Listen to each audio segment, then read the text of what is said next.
இந்த 7 திரைகளும் விலகினாதான் நமக்கு ஆன்மா என்னங்கிறதே நம்மளால் உணர முடியும். ஏன்னா ஆன்மாவிற்கு உள்ளே தான் இறைவன் இருக்கிறான்.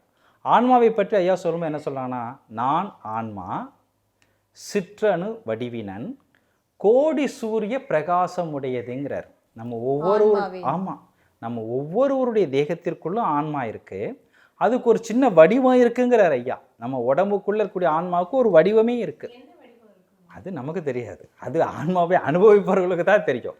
பெருமானாருக்கு தெரியும். ஏன்னா ஆன்மா அனுபவங்கள் யாருக்கு கிடைச்சதோ அவங்களுக்கு தான். கோடி சூரிய பிரகாசம்னு கடவுளுக்கு தான் சொல்லுவாங்க. ஆனால் ஆன்மாக்கே இருக்கு. கடவுளுடைய பிரகாசத்தை நீங்கள் ஒப்பிடவே முடியாது.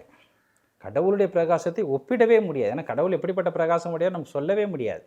ஆன்மாவுக்கு ஐயா அதனுடைய தன்மையை சொல்கிறார். நான் ஆன்மா. நம்ம எப்படி உணரணும்னா, இப்போ நான் செந்தில், நீங்கள் தாட்சாயினி அப்படி உணர்ந்துட்டு இருக்கீங்களா? இல்லை, நான் ஆன்மா, சிற்றணு வடிவினன், இது கோடி சூரிய பிரகாசம் உடையது. அப்போ நம்ம ஒவ்வொருடைய தேகத்துக்குடைய ஆன்மாவுக்கும் கோடி சூரிய பிரகாசம் இருக்குது.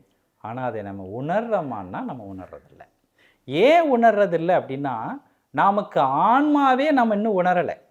நம்ம என்ன பண்ணுறோம், மனித நிலையில் இருக்கிறோம். மனித நிலையில் மனதை அடிப்படையாக வைத்து செயல்பட்டு கொண்டிருக்கிறோம். நமக்கு எல்லாருக்குமே மன அறிவு தான் செயல்பட்டுக்கிட்டு இருக்கு. ஐயா என்ன சொல்கிறாருன்னா, ஆன்ம அறிவுங்கிறார்.